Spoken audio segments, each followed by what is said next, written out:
tout à fait au départ de l'émission de Bonsoir le Béarn, l'un des 3 interlocuteurs que nous allons avoir en ligne était déjà l'un de nos premiers invités, mais c'est intéressant de le recevoir une nouvelle fois avec un élargissement des propos que nous allons avoir. Dès le début, nous nous sommes interrogés sur la façon dont on pouvait profiter de cette période lorsqu'on était étudiant pour se pencher sur son avenir. Et nous allons le faire une nouvelle fois aujourd'hui en compagnie des 2 coprésidents et 2 cofondateurs d'ailleurs de l'association du Béarn aux grandes écoles. Il y a Guillaume Dutheil et Hugo Lanjas, ils sont là tous les 2 cette fois-ci, et ils sont accompagnés du fondateur et président du Pays Basque aux grandes écoles, qui est lui-même également président de l'association nationale des territoires aux grandes écoles. Tous les 3 sont là, que ce soit Vicente, Guillaume ou Hugo. Bonsoir à tous les 3. Bonsoir. Bonsoir à tous. Merci. Alors, je vais faire l'appel, parce que certes, on va faire la promotion des grandes écoles, mais on va revenir comme si on était à la petite école. Là, vous savez, tout à fait au départ, quand on fait l'appel pour voir le qui est qui, il y a un des visages qui nous est connu, mais on va faire connaissance comme ça avec les 2 autres. On va commencer par le Pays Basque, parce que c'est tout à fait normal. Vicente, qui est avec nous en ligne, a créé du Pays Basque aux grandes écoles et a quelque part insufflé ce véritable mouvement. Bonsoir, Vicente. Bonsoir à vous et très heureux d'intervenir à votre antenne. Félicitations pour votre ouverture d'esprit jusqu'au Pays Basque. Donc voilà, je salue nos amis béarnais. Si on se limite à ces frontières-là, on s'en sortira jamais. S'il faut qu'on fasse des demi-couleurs de département vert ou rouge, on s'en sortira jamais. Alors en tout cas, pour une fois, vous êtes très content d'être vert. J'ai bien compris côté Pays Basque, côté couleur là cette fois-ci. Votre association, c'est en 2013 que vous l'avez fondée, vous côté Pays Basque. C'est ça, Vicente? Oui, effectivement, c'était en 2013. Nous étions des anciens du lycée de Saint-Jean-Pied-de-Port et puis nous nous retrouvions à faire de belles études auxquelles nous n'étions pas du tout prédestinés.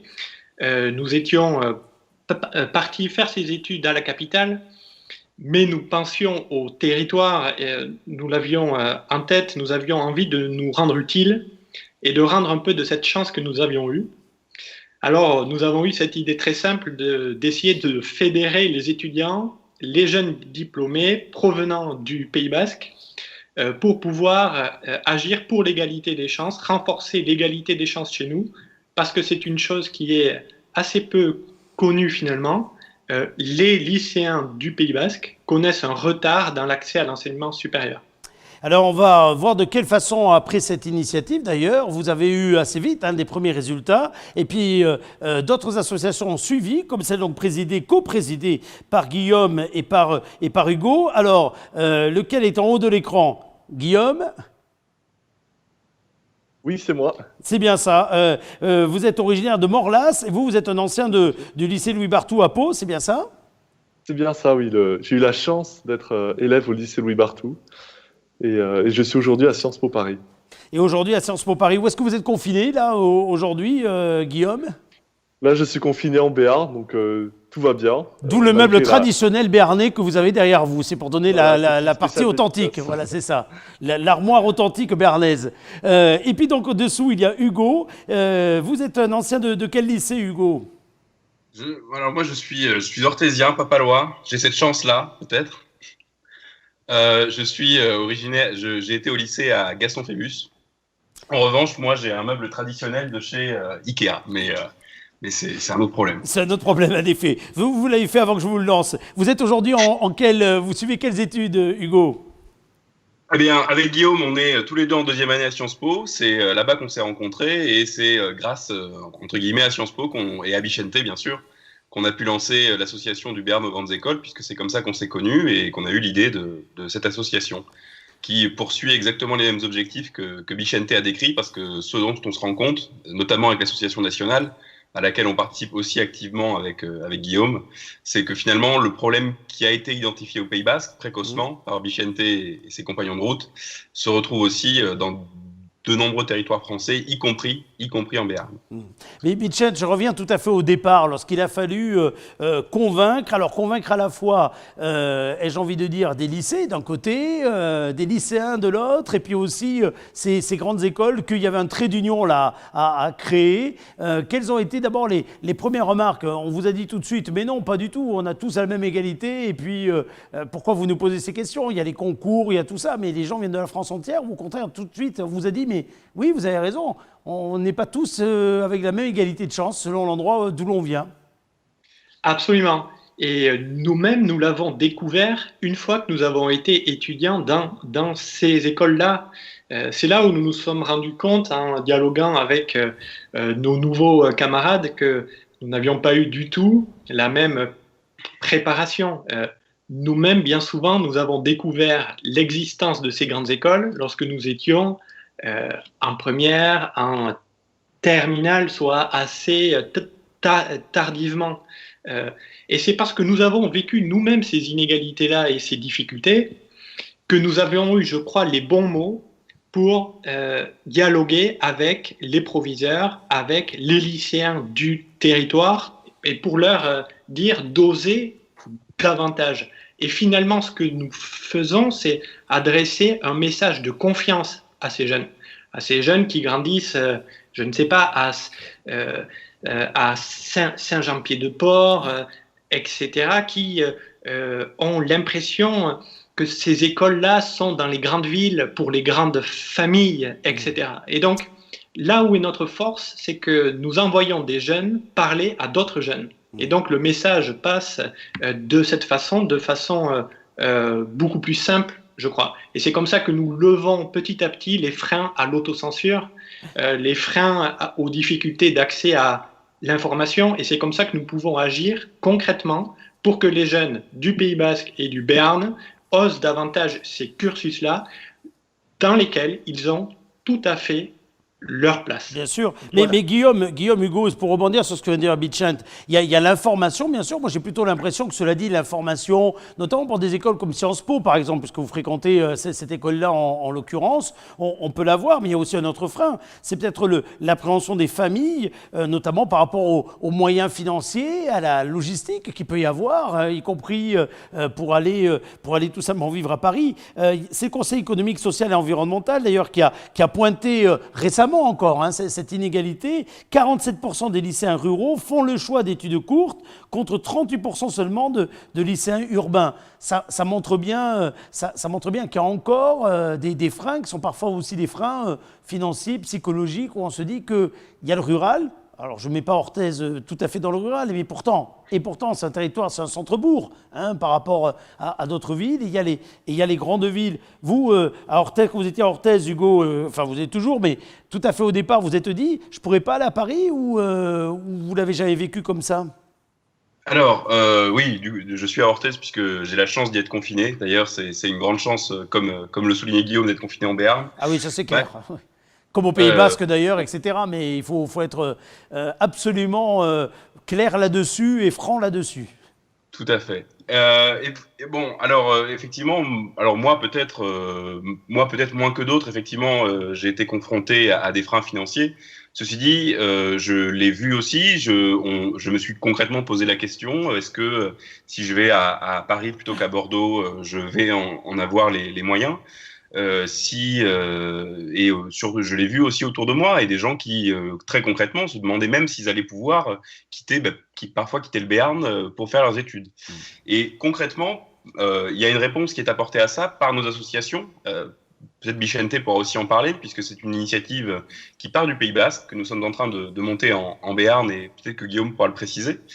Mais nous voulons apporter une réponse concrète à ça en levant les freins financiers, en mettant en place un dispositif de bourse qui nous permettra justement de lever ces freins financiers. Parce que si on cumule ça avec les aides qui sont déjà apportées par les collectivités territoriales, d'ailleurs je souhaite le souligner, les communautés de communes béarnaises, le conseil départemental des Pyrénées-Atlantiques apportent des bourses. Donc les lycéens qui se posent des questions, n'hésitez pas à aller voir sur le site, à vous renseigner. Vous aurez sûrement des aides financières qui vous seront utiles. Et nous, ce qu'on essaye de faire, c'est construire un dispositif de bourse appuyé sur les entrepreneurs locaux, aussi sur les proviseurs qui vont s'occuper de la sélection et qui va pouvoir permettre de lever certains freins financiers, effectivement, que cette question financière n'en soit plus une. Alors, Bichent, ce principe de bourse, alors on va en parler pour le Pays Basque, mais on va en parler pour le Béarn, et puis vous allez nous dire après comment ça peut se généraliser à l'ensemble donc de ceux qui vous ont suivi sur d'autres territoires. Mais ce principe de bourse, comment est-ce que concrètement on peut le mettre en place? À qui sera-t-il destiné? Et puis à quel horizon surtout? Alors, Effectivement, il faut bien comprendre que les freins que nous essayons de combattre et qui expliquent le retard de nos jeunes dans l'accès à ces écoles-là, ça peut être donc l'autocensure, les difficultés d'accès à l'information, mais ça peut être également le frein financier, comme vous l'avez très bien souligné, parce que tout simplement, partir, pour nous, étudier, ça veut souvent dire partir parce que ces grandes écoles-là sont situées dans quelques grandes métropoles en France. Et donc, il y a 2 ans, nous avons eu cette réflexion de nous dire, mais pour pouvoir agir vraiment en profondeur, il faut accompagner ces jeunes qui, aujourd'hui, sont brillants, mais qui s'empêchent, en raison de difficultés financières, de viser ces grandes écoles-là, alors qu'ils y ont tout à fait, encore une fois, leur place. Et puis qu'ensuite, lorsqu'ils vont revenir de ces grandes écoles, ils vont pouvoir en plus irriguer les territoires. Donc c'est un bel investissement en plus, bien sûr. Absolument. C'est pour ça que nous nous sommes dit qu'il faut créer une dynamique locale qui puisse embarquer à la fois les proviseurs, qui sélectionnent ces élèves-là, qui vont les identifier, qui vont essayer de voir pour qui est-ce que ça changerait concrètement voilà, la donne, mais aussi avoir un financement qui vienne des entrepreneurs locaux. Et c'est là où nous avons eu une réflexion avec le Crédit Agricole Pyrénées-Gascogne et qui a été là pour mettre en œuvre ce projet qui, donc, mine de rien, est tout à fait important financièrement puisque nous finançons au Pays Basque 10 bourses de 6 000 € chaque année depuis maintenant 2 ans. Et les financements viennent des entrepreneurs parce qu'en nous aidant, les entrepreneurs voient qu'ils forment le capital humain, les cadres et les entrepreneurs de demain sur le territoire. Et donc, c'est un investissement pour eux à long terme. Et donc, c'est toute cette boucle que nous essayons de construire à la fois pour dire aux jeunes, allez au bout de ce que vous pouvez faire. Parce que vous allez acquérir des compétences, des expériences qui vont être utiles demain sur le territoire. Parce que, bien évidemment, non seulement nous agissons pour l'égalité des chances, mais aussi pour continuer à tisser un lien entre ces jeunes-là qui partent pour étudier et les entrepreneurs locaux, pour que cette jeunesse-là ne soit pas perdue pour nos territoires, mais bien au contraire, lui, profite. Guillaume, côté Béarn, vous aviez annoncé là, quand vous étiez venu nous voir qu'il y avait d'ores et déjà, depuis cette année, le même dispositif qui était en place. Alors, en ce moment, le dispositif est en construction, car l'initiative du Béarn Grandes Écoles est un peu plus récente que celle du Pays Basque. Notre initiative a été créée en décembre 2018. Et donc, pour le moment, on est en train de construire ce dispositif avec 2 partenaires déjà, le Crédit Agricole Pyrénées-Gascogne et Famille Michaud Apiculteur, qui s'engagent d'ores et déjà à financer des bourses pour le dispositif qu'on compte bien lancer en septembre 2021. D'accord, oui, ça serait pour un lancement pour septembre 2021, côté Béarn. Votre association, enfin d'ailleurs, côté Béarn, parce que c'est également la même de l'autre côté, elle est quelque part reconnue tout à fait d'intérêt général, alors d'intérêt pour le territoire, j'ai presque envie de rajouter cette nouvelle notion d'intérêt pour le territoire, d'intérêt général quoi qu'il en soit. Et aujourd'hui, côté Béarn, vous avez, en termes d'horizon, bien sûr, Sciences Po, etc., mais vous avez aussi les écoles spécialisées, les écoles de commerce. Vous brossez large et au sens très noble de ce qu'on appelle les grandes écoles. Ça ne veut pas dire qu'elle est petite, mais en tout cas au sens très noble de ce qu'on appelle les grandes écoles. Tout à fait. Et d'ailleurs, la semaine prochaine, on va lancer une séance de live sur Instagram pour répondre aux questions des lycéens sur toute une série de cursus. Alors, vous avez cité Sciences Po, les écoles de commerce, on a également les écoles d'architecture, les écoles d'ingénieurs, la faculté de droit, la faculté de médecine. Ben, toutes les prépas aussi, j'imagine, toutes les grandes prépas qui peuvent exister. Les prépas, bien sûr. Et donc, le but de ces lives Instagram, c'est finalement l'égalité des chances. Elle a de nombreuses barrières dans nos territoires. Bichente a tout à l'heure cité le manque d'information, l'autocensure. Et nous, on a fait un constat, c'est qu'on n'a pas envie que le confinement soit une autre barrière à l'égalité des chances. Et on le sait, tous les lycéens chez eux, c'est pas forcément un coup de pouce à l'égalité des chances. Et donc, on s'est dit, on va lancer un dispositif de live sur Instagram qui puisse être accessible à tous les lycéens bernais pour qu'ils puissent découvrir toutes ces grandes écoles dont on a parlé, pour qu'ils puissent poser des questions à des élèves qui sont dans ces cursus, pour les inciter à y aller, pour se dire, finalement, ces grandes écoles, c'est pas c'est accessible. C'est pas quelque chose réservé aux Parisiens, c'est pas quelque chose réservé aux Bordelais, c'est accessible à tout le monde avec de la volonté. Mais Bichent, j'ai dit tout à l'heure, vous étiez le président national, entre guillemets, de ce mouvement, mais aujourd'hui, il y a combien de territoires ou de départements qui font partie du mouvement? Alors aujourd'hui, l'initiative est présente dans 23 départements. Et nous avons une dizaine d'initiatives en préparation supplémentaires pour septembre. Ah ouais. Et c'est ce qui fait la force de cette initiative-là, parce que, bien sûr, nous agissons très localement chez nous, parce que nous y sommes attachés, parce que nous y avons nos proches et parce que nous nous y projetons aussi. Mais au fond de cette initiative, il y a une dimension tout à fait universelle.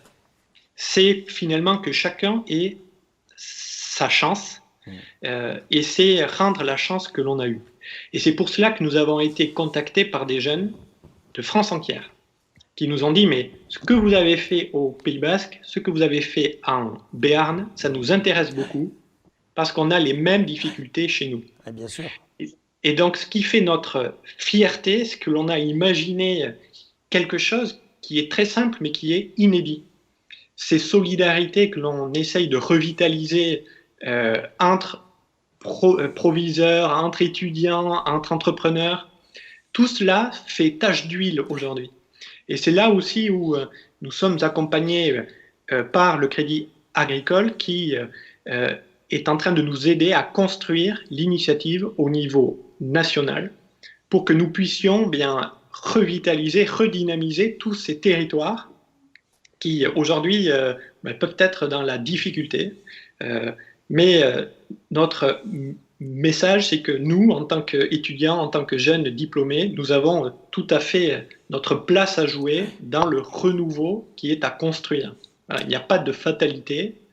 Bien sûr. Et voilà. même d'ailleurs, ce côté universel et cette réciprocité là que vous avez souligné, Bichent, au travers de vos propos, en effet, on la retrouve dans de très nombreux territoires dont on a souvent dit qu'ils étaient dans des formes de concurrence, alors qu'aujourd'hui, on s'aperçoit bien qu'à l'inverse, il faut qu'ils tissent de nouveaux maillages, qu'ils tissent de nouvelles richesses, et le fait d'avoir des acteurs qui font une partie de leurs études en commun, mais avec quelque part le même ADN par rapport à leur territoire, et chacun en revendiquant, comme vous l'avez très bien fait d'ailleurs tout à l'heure, vous revendiquez le Pays Basque dans vos propos, alors qu'après vous élargissez en universel. Regardez votre voisin d'Orthez, il a fait la même chose, etc., etc. On peut avoir la fierté de son territoire et trouver des passerelles beaucoup plus universelles entre les uns et les autres, non pas en opposition, mais en co-construction. Ça veut dire que, mine de rien, ce mouvement-là que vous lancez, demain, il va falloir qu'il soit également relayé par d'autres, parce que pour que ça fonctionne, ça veut dire qu'il va falloir d'autres ambassadeurs, entre guillemets, comme vous, sur chacun des territoires. C'est ça d'abord qu'il va falloir recruter un peu partout. Tout à fait. Mais d'ailleurs, on peut lancer un appel aujourd'hui et dire à tous ceux qui veulent s'engager sur leur territoire, s'ils regardent eux aussi Bonsoir le Béarn. Je pense par exemple à la Bigorre où il y a encore aucune initiative qui n'est implantée. N'hésitez pas à nous contacter pour qu'on puisse élargir au maximum le mouvement. Parce qu'il faut quand même aussi souligner un point que Bichent n'a pas souligné. On est dans 23 départements, mais nous avons 24 associations. Donc je vous laisse deviner dans quel département. Deviner qui fait coup double. Deviner qui fait coup double, oui, tout à fait. Au hasard, voilà. Mais en tout cas, c'est vrai que c'est très important ce que vous soulignez là, et notamment lorsque vous évoquez le renouveau de nos territoires. Et c'est d'ailleurs une démarche dans laquelle on se lance avec du Béarn aux grandes écoles. On a signé en janvier avec la Chambre de commerce et d'industrie et les ambassadeurs du Béarn pour mettre en place un comité de réflexion sur justement comment on fait concrètement retourner des jeunes diplômés, des diplômés sur le territoire. Et je pense que cette question-là, elle va avoir d'autant plus d'importance avec ce qu'on voit aujourd'hui, ce dont on entend parler. Je pense que tous ceux qui sont sur les réseaux sociaux voient régulièrement l'appel au renouveau, à la relocalisation. Et je pense que les étudiants, les diplômés vont avoir un véritable rôle à jouer. Parce qu'il faut que nos territoires puissent bénéficier de ces relocalisations et que ces relocalisations ne se fassent pas dans les espaces qui sont déjà dynamiques, comme les grandes métropoles, Lyon, Paris, Bordeaux, mais que aussi ça se passe à Pau, à Orthez aussi. Et par exemple, le bassin de Lac a lancé un appel à la relocalisation. Il faut que les étudiants et les diplômés soutiennent ce genre de démarche. Absolument. Et puis c'est très malin de s'appuyer, et vice-versa d'ailleurs, hein, sur un groupe comme le Crédit Agricole qui a des caisses régionales, avec d'ailleurs des territoires qui sont largement supérieurs au découpage purement régionaux, hein, traditionnels. Prenez Pyrénées-Gascogne, mais ce n'est pas les seuls à être dans ce cas-là, cheval sur deux régions. Et puis quelque part également un groupe hein, qui a aussi son côté centralisé, centralisateur dans le bon côté, et qui peut profiter des expériences des uns et des autres. Et cet exemple-là, il est dans beaucoup également de grandes industries ou de grands groupes hein, qui aujourd'hui sont présents avec des vraies dynamiques territoriales et avec aussi une logique nationale. Dernière question pour vous trois, là, d'ailleurs. Là, pendant le temps du confinement, vous redites bien aux étudiants, vous continuez à animer, entre guillemets, également la communauté des lycéens, là, par contre, qui sont en pleine interrogation hein, sur, alors déjà, comment va être la fin de l'année pour avoir un diplôme, et puis sur la suite, il y a un flou, là, en général, on le voit bien, sur comment ça va se passer, comment les stages vont aussi se passer, etc. Votre association, là, pour le coup, elle a également un rôle d'animateur de ces communautés, de partage de renseignements, de bonnes pratiques. Guillaume ? Tout à fait, on a un vrai rôle à jouer, je pense. Je citais précédemment le fait qu'on organise des lives Instagram pour répondre aux questions des lycéens, mais on est également présent à toute heure et tous les jours sur les réseaux sociaux pour répondre aux questions des lycéens qui ont quelques hésitations, mais également par exemple des élèves en classe préparatoire qui ont besoin de conseils pour préparer les écrits. On est disponible sur tous les réseaux sociaux et on sera ravis de vous répondre. Alors pour ceux qui nous regardent, n'hésitez surtout pas à nous envoyer un message, on sera ravis de vous apporter une réponse. Et on sera ravis de vous apporter une aide. Très bien. Alors pour le moment, chacun a sa propre porte d'entrée, son propre portail d'entrée, son propre site internet, ou déjà vous avez lancé le mouvement fédératif national. Alors, il y a bien... Faites attention parce que mouvement national qui part du Pays Basque, vous imaginez ce que ça va apporter comme commentaire. Enfin bon, allez-y. Alors, il y a bien du Pays Basque aux grandes écoles, il y a du Béarn aux grandes écoles, et effectivement, ensuite, il y a une fédération qui s'appelle Des territoires aux grandes écoles. Mais notre but, c'est bien que chaque initiative territoriale puisse développer ses propres outils. Parce que quand on est un jeune béarnais, quand on est un jeune basque, bien entendu, c'est quand un étudiant de son village ou de sa ville ou de son coin nous parle que le message passe le plus facilement. C'est là où les capacités de projection sont les plus fortes. Très bien. En tout cas, bravo, félicitations à vous. Juste un dernier point. Vous avez, voyons, je n'ai pas fait un interassociation, mais vous avez combien d'adhérents, vous, Bitchent, aujourd'hui, avec l'ancienneté ? C'est pour des objectifs au Béarnais, donc allez-y, vous allez voir. Alors, du Pays Basque aux grandes écoles, ça existe depuis 2013 et nous sommes 200 étudiants et jeunes diplômés adhérents. Et alors, pour la jeune association béarnaise, voyons ? Alors pour le Béarn, on existe depuis décembre 2018. On a franchi hier, je crois, le cap des 120 adhérents. Et on est également conventionné avec 6 lycées. Bon, vous voyez que les jeunes pousses peuvent vite rattraper le maître, mais qui en tout cas a eu raison de lancer ce mouvement. Et félicitations, Bitchet, sérieusement. Félicitations pour ce que vous faites. N'hésitez pas les uns les autres à prendre des contacts, surtout à partager évidemment cette information, parce que la première chose à faire d'ailleurs, c'est de vous faire connaître, mais dans le bon sens du terme, hein, parce que le réseau, il démarre évidemment par de solides fondations. Tous les réseaux démarrent par de solides fondations. Et là, on sent bien que c'est la base de la fondation. Et c'est bien d'avoir des fondateurs, ce que vous êtes là, pour incarner cela, sachant que les uns les autres, vous avez vos propres études, vos propres contraintes, vos propres cursus, et que c'est aussi un engagement dont il faut souligner qu'il est, pour tout le monde, bénévole. C'est ça chez vous en plus. Tout à fait, bien sûr. Merci. Bénévole, mais passionné. Ah ben oui, mais l'un n'empêche pas l'autre. Tout à fait. Merci beaucoup en tout cas à tous les trois, et merci au Crédit Agricole de nous avoir permis cette nouvelle rencontre. Bon courage à vous.